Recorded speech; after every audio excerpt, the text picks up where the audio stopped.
Vous avez été plusieurs à me demander que je vous présente le mur de la famille, ce fameux mur où on se fait nos rappels pour savoir comment relationner et trouver des solutions pour vivre ensemble. Alors peut-être point 1 et petit disclaimer, là ça tient en fait en quatre panneaux, ça a l'air super simple.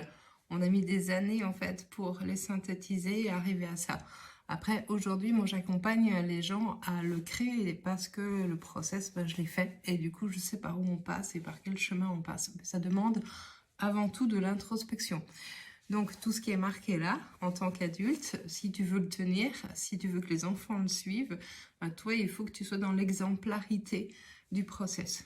C'est pas du tout quelque chose qui va scinder la famille avec ceux qui font des lois et ceux qui suivent les lois. Le but c'est pas d'être dans un système pyramidal, même si une famille c'est pas non plus une démocratie à 100%, tant que les gosses en fait ils participent pas à la hauteur de ce que fait un adulte. Néanmoins on peut avoir un échelonnage en fonction des âges qui peut être hyper adaptable quand les enfants grandissent, ok?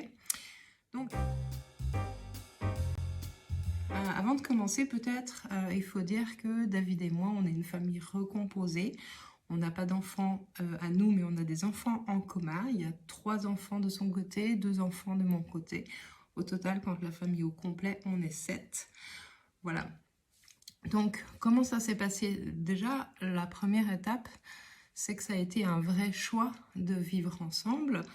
Et que avant même de poser un objectif pour la vie de famille, on a un objectif qui est un objectif de couple.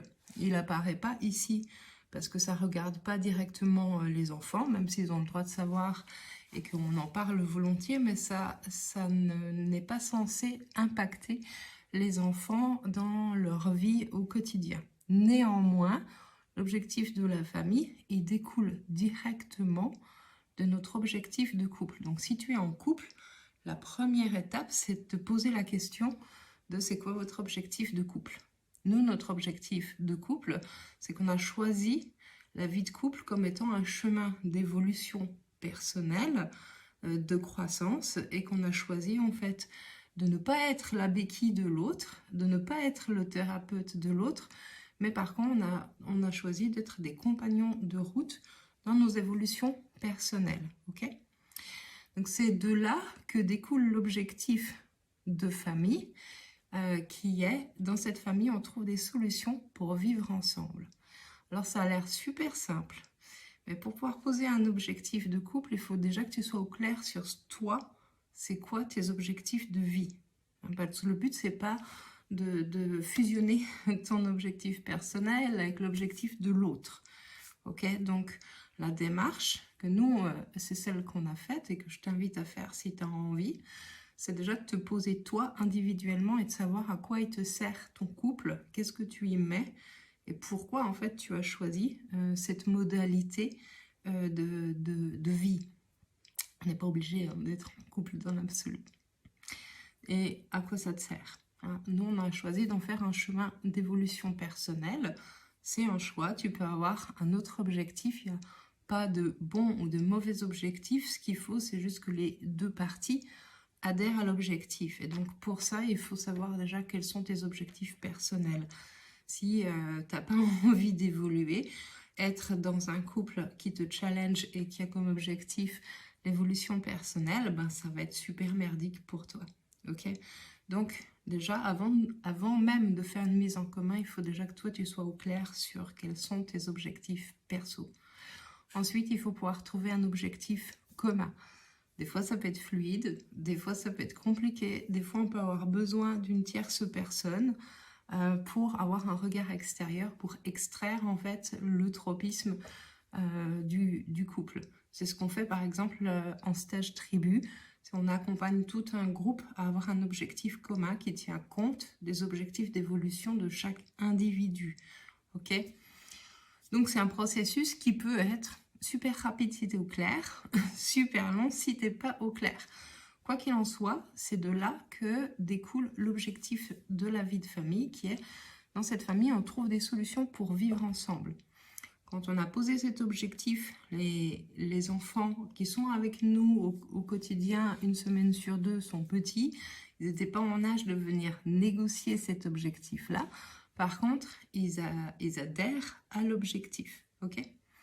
Donc, l'objectif central, c'est on trouve des solutions pour vivre ensemble. Les enfants, ils y adhèrent. Pourquoi ? Parce que c'est quelque chose qui permet de leur déployer un espace favorable pour leur évolution personnelle, leur croissance personnelle. Évidemment, on ne leur présente pas ça en ces termes-là.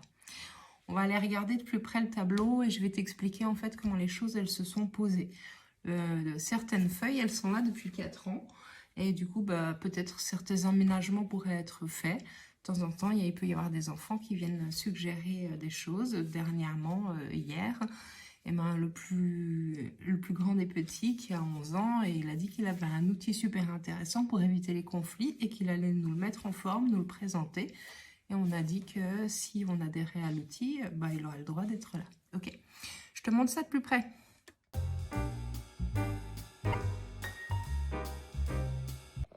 Donc ici, on a l'objectif qui est reposé. Et pourquoi alors il y a la notion des interdits? Bon, c'est une façon pédagogique. Il faut savoir que quand ce tableau il a été fait, la plus petite, elle avait 2 ans et demi à l'époque. Ok, donc les choses qui sont interdites sont les choses qui menacent l'objectif. Si tu as participé à un stage tribu, si tu as fait un coaching tropisme avec moi, tu connais le principe. C'est si tu as un objectif d'épanouissement, tout ce qui entrave cet objectif doit être mis à distance, doit être solutionné. Il faut mettre en place de la prévention. Il faut mettre en place, là en l'occurrence, pour les enfants, c'est les interdits. Donc les interdits absolus, dans notre cadre familial, sont les choses qui sont punissables. Les autres erreurs ne sont pas punissables. Je reviendrai dessus tout à l'heure. Donc, qu'est-ce qui est interdit? Comme dans cette famille, on trouve des solutions pour vivre ensemble, certaines choses sont interdites. Notamment, en fait, tout ce qui est de l'ordre de la violence. Et déjà, tu vois, on a commencé par un petit encadré de c'est quoi la violence. Alors, c'est expliqué pour les enfants. C'est quoi la violence? C'est toutes les choses qu'on peut dire, faire à soi, c'est important de le souligner, ou aux autres, qui empêchent de vivre leur vie, de se sentir en sécurité ou respectés. Ok, ça c'est un principe hyper simple, on pourrait philosopher longtemps dessus. Maintenant la plus petite, elle sait lire, elle a 6 ans. C'est une définition qui lui convient. Et puis tu vois, on a développé qu'est-ce que ça peut être la violence. Donc, qu'est-ce qui est interdit? La violence avec le corps, c'est interdit, comme donner des coups, pousser. La violence avec les paroles, comme accuser les autres quand c'est pas vrai, dire des mensonges, faire des menaces, rabaisser, manipuler, dire des gros mots ou des mots méchants. Ça, c'est tout ce qu'on peut faire, mais il y a aussi la violence en silence.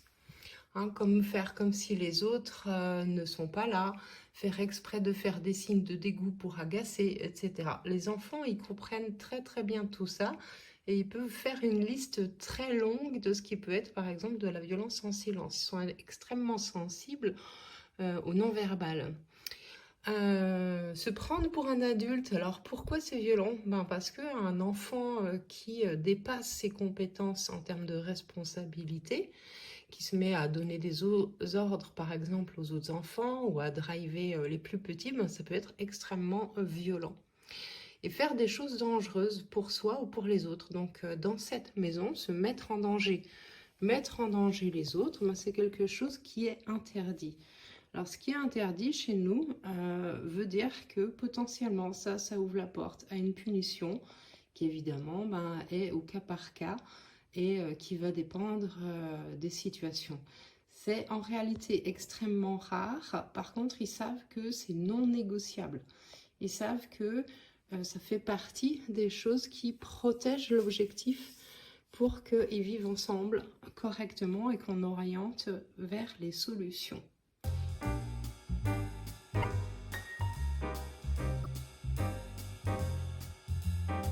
Donc, comme on a un objectif qui est de vivre ensemble, forcément, Pour les enfants, ça se décline avec des droits et des devoirs, parce que eux aussi, ils ont leur part à faire à l'auteur de leur âge. Donc les droits, vivre ensemble, c'est du partage. Et les droits, c'est les choses qu'on reçoit de ceux qui vivent avec nous. Donc par exemple, c'est des choses hyper simples. On a toujours le droit à un câlin. Voilà, parce que la tendresse, la sécurité affective, pour un enfant, c'est extrêmement important. On a le droit de demander un temps de discussion avec un adulte, d'avoir des émotions, de les vivre, de les ressentir et de les exprimer si on veut. La même chose, on a le droit de ne pas les exprimer. C'est aussi possible. Un enfant qui va dans sa chambre et qui ne veut pas dire ce qu'il y a, il a le droit de le faire. Il ne va pas se faire tirer les verres du nez. On a le droit de se tromper, ça c'est hyper important. Surtout dans notre société qui pousse à la compétition, à l'excellence, qui rabroue l'erreur, etc. Le droit à avoir sa place, ça c'est un concept qui est très fort chez nous parce qu'on est une famille recomposée et que les enfants ils naviguent d'un endroit à l'autre et qu'ils ont besoin en fait de ressentir très fortement la notion de sécurité sur leur place parce qu'en en fait ils sont constamment en mouvement. D'être en sécurité, d'avoir ses besoins qui sont remplis, d'être respectés. Tout ça, c'est des droits qui sont non négociables. Ça veut dire que si nous, adultes, on manque à ça, c'est un problème. Il y a un vrai problème et on est responsable de veiller à ce que tout le monde obtienne ça. Par contre, il y a des contreparties parce que c'est pas qu'un système descendant, c'est que eux, à la hauteur de leur âge, ils ont des devoirs. Leur devoir, c'est d'être attentif aux autres, d'être honnête et de dire la vérité, que ce soit être honnête avec soi, mais être honnête avec les autres, et de faire sa part pour aider les adultes et le foyer. Ça, c'est hyper évolutif et ça dépend au cas par cas de l'envie de chacun, de son énergie, de plein de choses. Mais c'est pour les entraîner à comprendre que les relations, dans les actions, elles sont très conditionnelles et que le donner-recevoir dépend aussi de ce qu'on donne et des contreparties. Donc les devoirs, c'est les choses qu'on donne pour participer à la vie ensemble. Et du coup, ils prennent acte de cet objectif ici, qui est de trouver des solutions pour vivre ensemble. Il y a la notion de solution et de vivre ensemble. Et pour vivre ensemble, ils ont leur implication. Donc tu vois que ça découle directement de l'objectif central. Et que si tu avais un autre objectif ici, il y aurait forcément peut-être des autres droits, des autres devoirs. Ça, c'est le système qui nous convient à nous, parce que c'est cohérent avec nos valeurs d'adultes, avec notre engagement de couple et avec ce qu'on a envie de transmettre à nos enfants.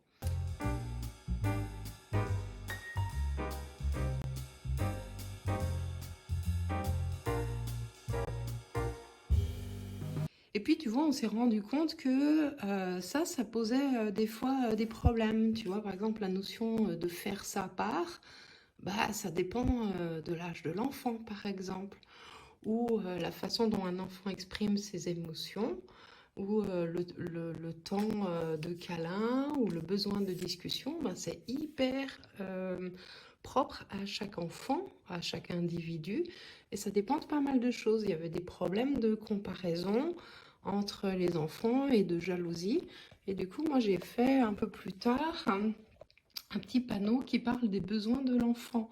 Ça permet aux enfants de comprendre que chacun est différent. Alors, si tu connais la pyramide de Maslow, tu ne vas pas être trop dépaysé parce que c'est une fusion de la pyramide de Maslow avec les besoins de base, de physiologie, de sécurité que tu vas retrouver ici en orange.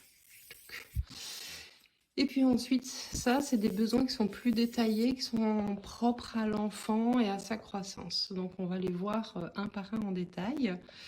Ce que les enfants, ils savent de ce panneau, c'est que ce qui est en orange, ici en bas, les besoins physiologiques, l'hygiène, la sécurité, la stabilité et le sommeil, c'est la brique de base. Ça prime là-dessus. C'est-à-dire que quand il est 9 h et qu'il y a un enfant qui veut sortir pour aller jouer dehors, en fait, il est temps d'aller dormir et le sommeil est prioritaire. Et tu vois, par exemple, le sommeil, eh ben, ici, c'est marqué qu'on a besoin de dormir 10 heures par nuit, mais j'explique aussi aux enfants que ben, c'est un super pouvoir qu'ils ont parce que eux, ils grandissent principalement pendant les temps de sommeil. Donc, s'ils veulent bien grandir, ben, il faut qu'ils dorment bien. Et du coup, ça, cette brique-là, elle est essentielle et prioritaire et ça les aide à comprendre que, ben oui, des fois, la douche, elle est prioritaire sur le temps de jeu. Ou que si l'enfant il se relève pour la 4e fois et qu'il dit oui, mais j'aimerais un temps de discussion avec un adulte parce que je suis inquiet, et c'est vrai que la communication c'est important, mais le temps de sommeil prime, par exemple. Donc c'est souvent lié au sommeil, les histoires de priorité des enfants. Bref, donc tu comprends l'idée. Donc qu'est-ce qu'on va retrouver ici? Alors j'essaye de te positionner pour pas que tu aies l'ombre. Bon, c'est pas grave, je vais te mettre comme ça. Donc dans les besoins de base, il y a tous les besoins physiologiques. Hein, c'est le besoin du corps, comme manger, boire, dormir, faire pipi, caca, respirer, bouger, réguler sa température, qui sont prioritaires, avec les besoins d'hygiène, prendre soin de son corps, ça aide à la santé. Les besoins de sécurité, hein, c'est quoi la sécurité? C'est l'absence de danger immédiat. La stabilité, hein, c'est la notion de stabilité, elle est vraiment essentielle pour les enfants, pour leur bon développement.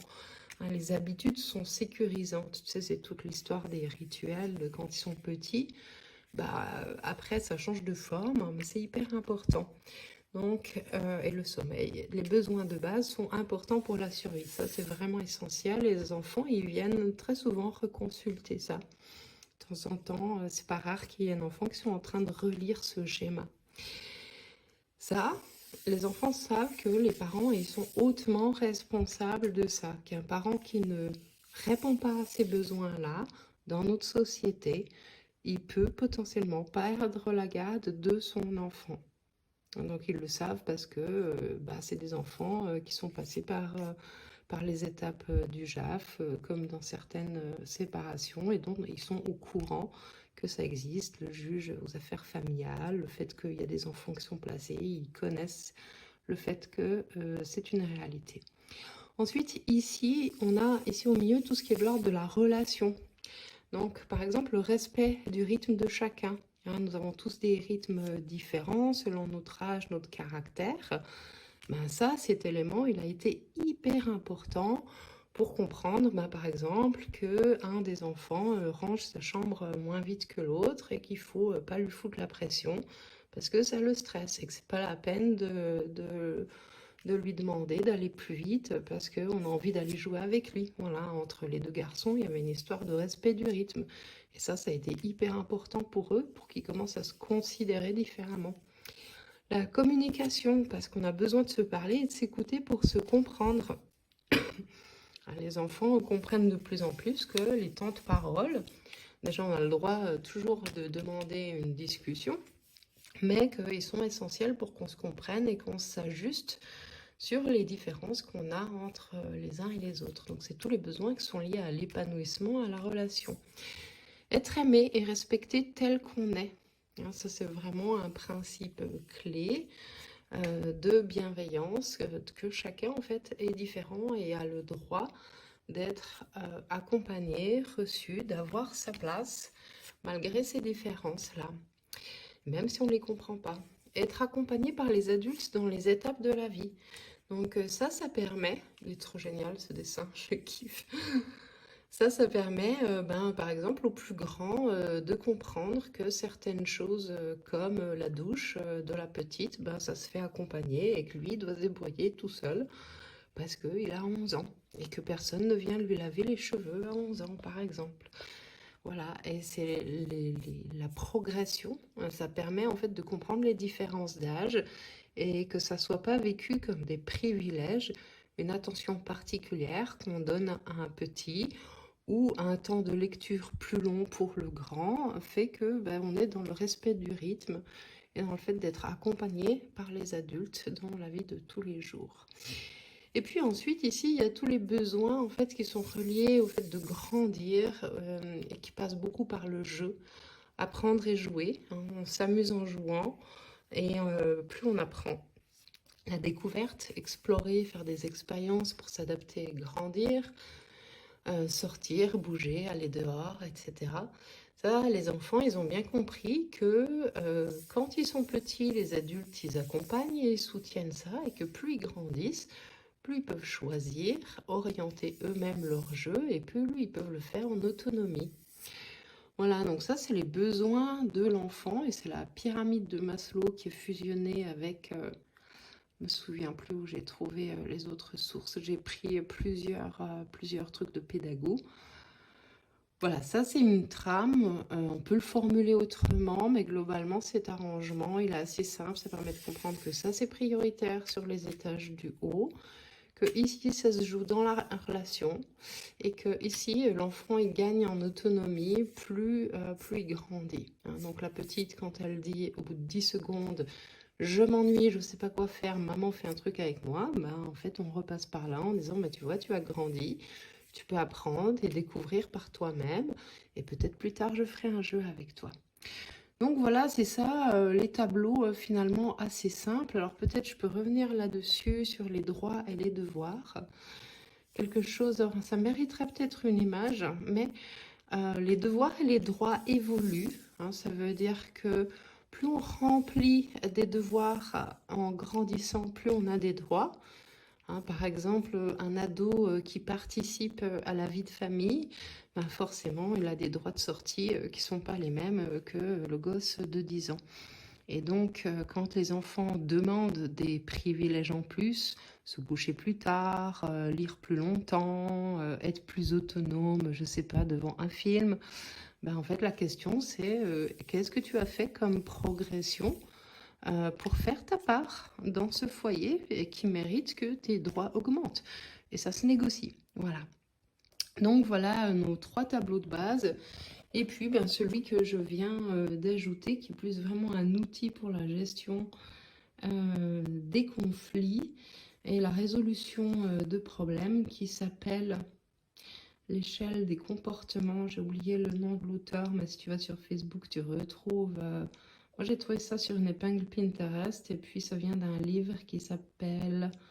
je vais déchirer le titre, c'est une mauvaise chose. Sur Facebook, j'ai noté le nom en commentaire.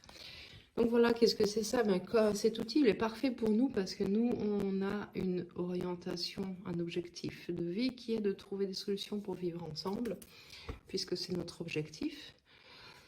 Et donc, ici, on a tous les comportements qui sont orientés problème, comme ignorer, nier, accuser, se justifier. Et puis après, on a les comportements qui vont dans le sens de trouver des solutions, comme assumer, pallier, analyser, imaginer. Alors, on m'a dit, ouais, on pourrait mettre dans un autre ordre. Ouais, potentiellement, on peut inverser certains ordres, surtout au niveau des solutions, de toute façon, qui viennent plutôt s'empiler. Par contre, ici, il y a vraiment une chronologie assez intéressante. Et puis, bon, tu peux retrouver sur Facebook ou Insta, j'ai posté un petit tip sur comment on passe de l'un à l'autre. Mais tu vois, le simple fait, là, l'autre jour, de l'avoir posé comme ça en échelle, tout de suite, ben, en fait, les enfants, ils ont très vite compris cette histoire d'orientation solution. Le plus grand, qui est très compétitif, lui, à partir du moment qu'on peut s'élever et être au-dessus, ça le motive. Donc, il était à fond pour passer les paliers et monter. Et du coup, il a compris aussi que c'était transposable sur lui-même, hein, qu'il pouvait déjà analyser ce qui se passait en lui, quand tout d'un coup il se justifie, ou il accuse, ou qu'il ne voit pas où est le problème. Enfin, c'était assez puissant. Voilà donc à quoi ça ressemble, tu vois, notre petit mur, qui ne sont pas des règles de la maison. Il y a aussi la licorne qui domine tout ça. Et qui nous permettent de trouver des solutions pour vivre ensemble. Et tu vois, ben, les règles, il n'y en a pas en réalité. Il y a surtout des interdits absolus qui sont finalement tout ce qui entrave la relation, à savoir la violence et les formes qu'elles peuvent prendre. Les droits et les devoirs qui découlent directement en fait des objectifs. Hein. Quand tu as un objectif, il y a quels sont les engagements que je peux prendre pour tenir ces objectifs. Et du coup, qu'est-ce qui est offert par cet objectif, hein. Si on trouve des solutions pour vivre ensemble, qu'est-ce que je donne? Donc vivre ensemble, c'est du partage, voilà. Et donc à toi de faire ton propre chemin pour trouver ton objectif de famille, en partant de ton objectif de couple, en partant de ton objectif personnel, et de voir quelle forme ça peut prendre. Voilà, je vais mettre prochainement, j'ai un PDF de ça. Alors, pas sous ce format-là, sous un autre format PDF que j'ai remis en forme pour un couple qui avait voulu faire ce processus là.